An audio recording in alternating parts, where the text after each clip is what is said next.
Hello everybody and welcome to this afternoon session, asking science questions and using inquiry to answer them. Children from early years onwards need to be asking questions, and in fact children in the early years will often be asking lots of questions whilst they're playing and exploring and trying to solve problems for themselves. Questions will often naturally arise.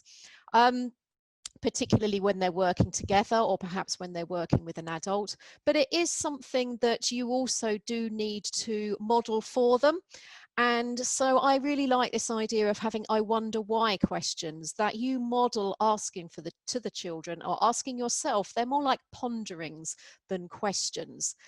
This particular activity and a number of the activities that I'm going to be sharing today are from the Great Science Share set of resources. Each week they've had a different theme, and they've been posting these question makers online to support children or people working with children to identify questions. So I thought we'd just start. Here is a picture. Obviously this would much more be a sort of, hopefully we'd have one of these creatures in front of us and we'd be observing it. I'd just like you to type onto the chat some I wonder questions that you've got about that little creature there. Okay, that's nice. You've got a nice range of questions there using different question stems there, which is really good. And some of those questions we might be able to answer by observing. Some of them would be more difficult for us to find the answer out just by looking at it. So that's the sort of way that we can support children. We can model those questions for them.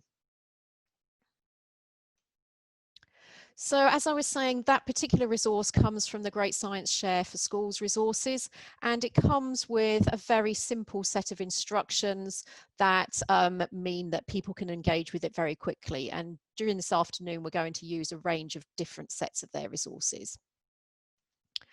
So initially, when we ask children, when we get into Key Stage 1 and we're now sort of trying to hit that objective of children asking questions, it suddenly stops being a sort of very informal, they arise as we're doing an activity, and there's sort of a little bit more pressure on the children to actually come up with a question now, please. And what often happens is that children just give us statements, they tell us things, but they're not actually questions.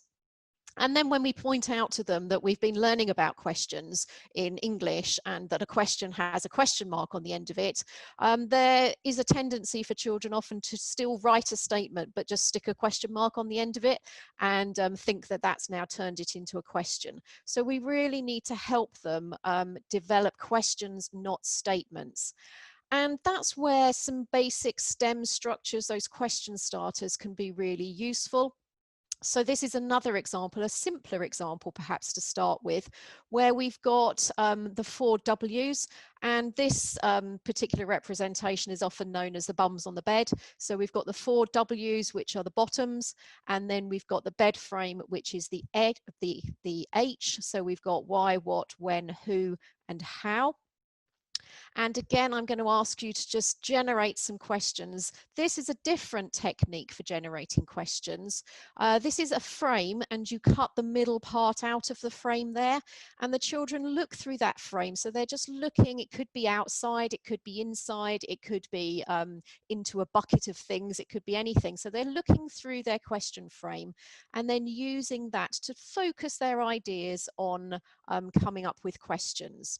So here I've got what I'm seeing through my frame. In my wildest dreams, I would be. So I'd like you to think about what questions would you be asking or could you be asking based on those 5 question starter stems. Okay, thank you very much. If you're still typing your question, please do add those in.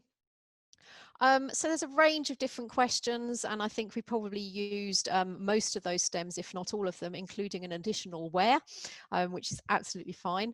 And again, some of those questions the children can probably go on to explore, and some of them it may be that they just need to ask, you know, where is it and who planted them. Actually, if we were out on a visit somewhere, those are questions that we would be able to answer more easily be asking somebody. So we've got the children, everything you have typed there is a question, none of them are statements. So that's what we need to be moving towards with the children. So we've got questions now, not statements.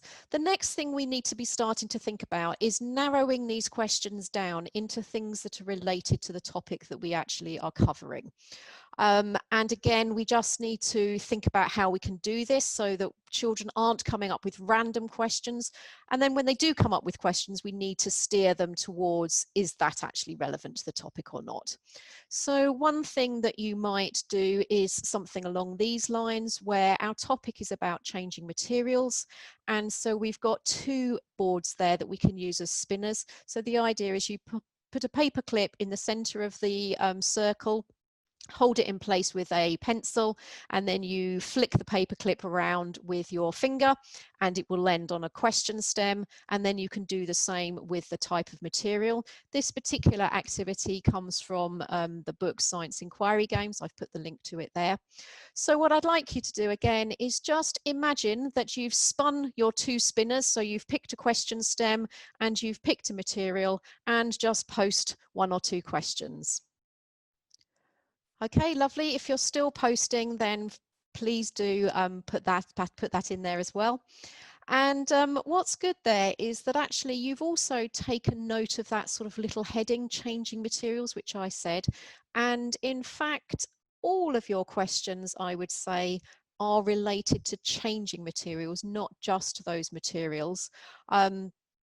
So you've not got anything like, is chocolate more tasty than jelly, which is relevant to those materials, but it's not about changing materials.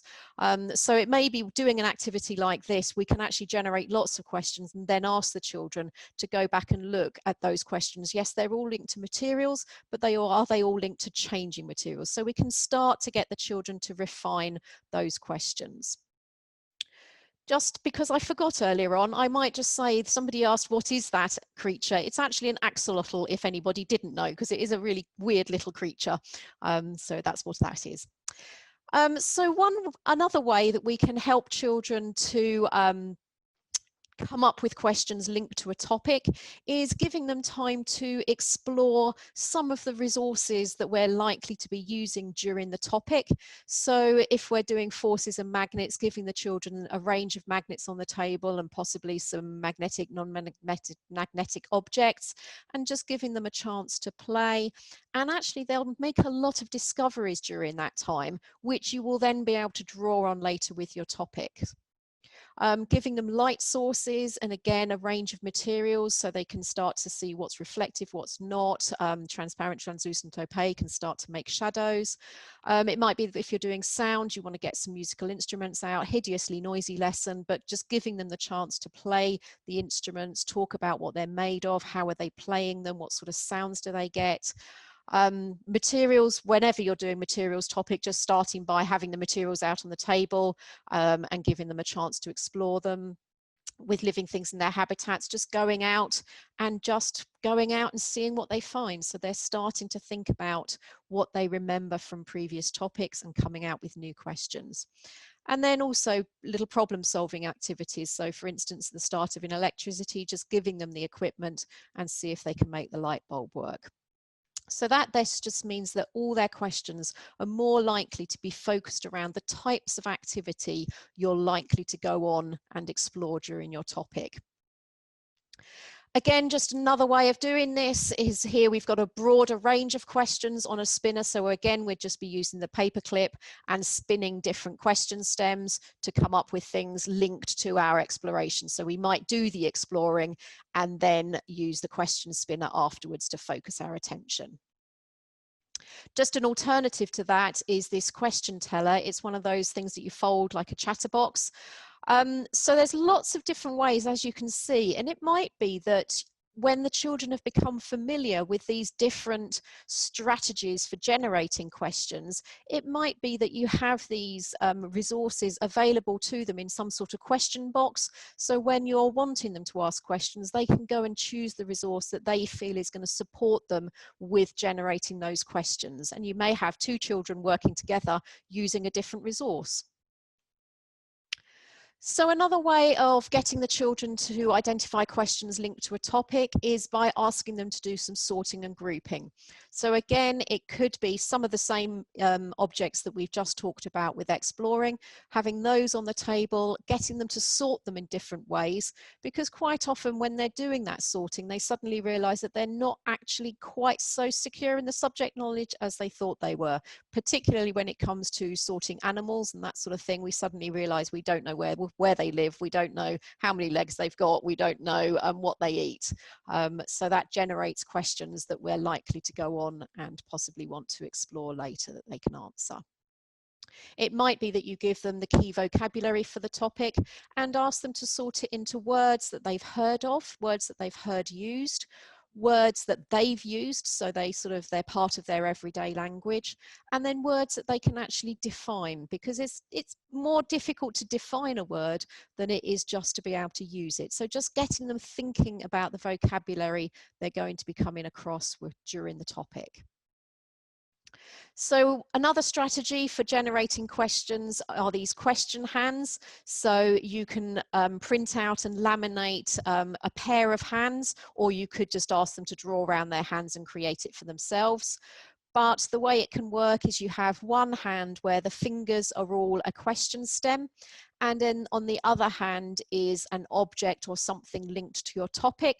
So this is around a topic, could be Key Stage 1. I'm going to suggest Key Stage 1. So what questions can you generate using a question stem from one hand and a type of material from the other hand? Okay, do keep adding your questions if you're still typing, that's absolutely fine. Oh, they're all starting to flood in now. And actually those last two, very similar questions that you've separately put in there. What if wood was transparent and what if glass was not transparent? And that's really interesting that we've started to move from questions that have answers that we can find out. So what if glass was melted? Just trying to go back and see some of the others. Where does so-and-so come from? Where does glass come from? So those are ones that have answers.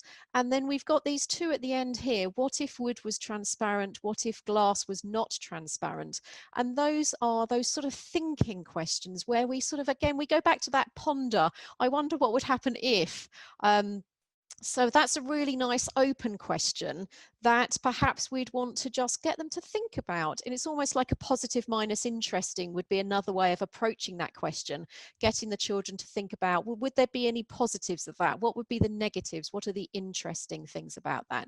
So you can see that whilst children are generating questions, they're generating different types of questions. And we need to think about what are we going to be doing with these different types of questions.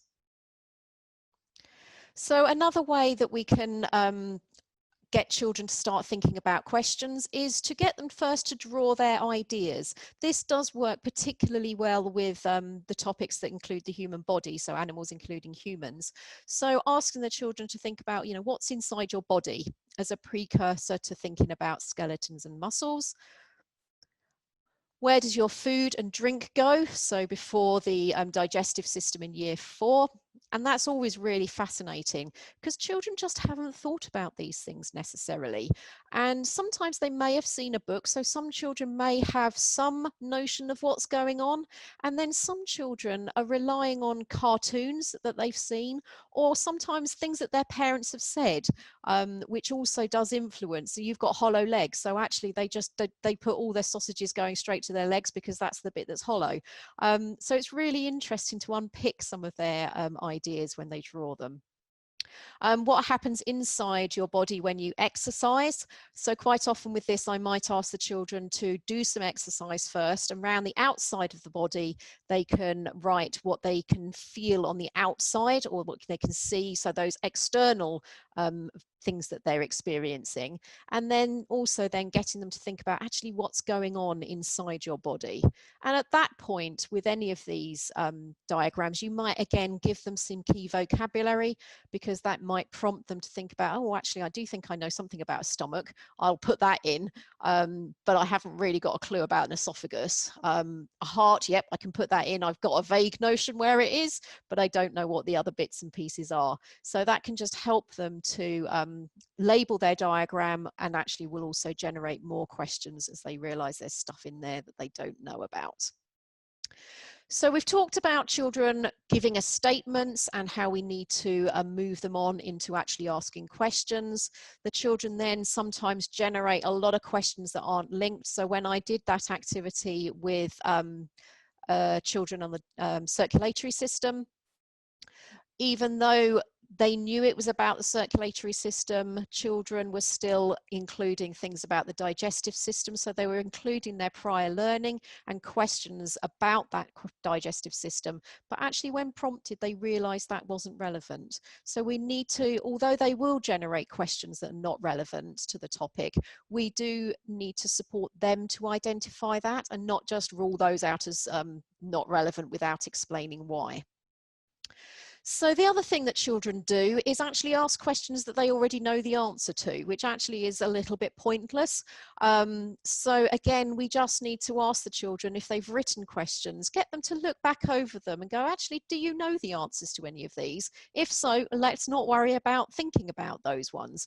Perhaps somebody else in the class knows the answer and can share that answer. And then we can have a really good discussion around whether we trust that person, whether they're reliable, and can they back it up with any evidence to justify that they've got the right answer.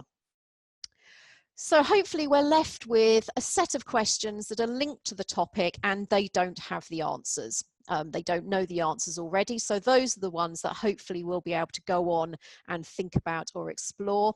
Some questions, as we've talked about earlier, don't necessarily have a scientific answer.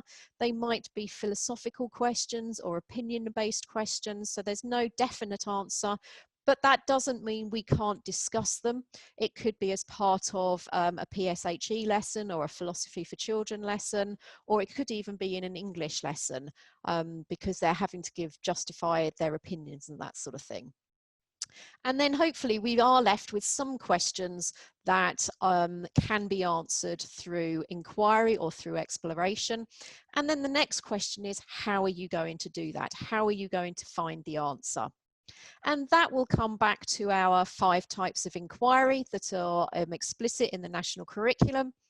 So children, once they're experienced in these different types of inquiry and they understand the types of questions that those inquiries will answer, then hopefully they start to look at a question and go, oh, I think I can answer that by doing some pattern seeking, or I can't do that one practically, I'm going to need to do some research. But where possible, what we want to be doing is giving the children the opportunity to go on and answer those questions.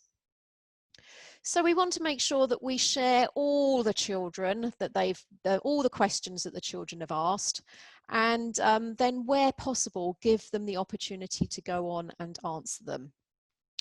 So displaying and valuing all questions, even if we then later on decide that some of them are not questions, or some of them we already know the answer to, or some of them are not relevant, we need to go through that process with the children of refining them so they understand, and eventually they'll just start writing the types of questions that we want.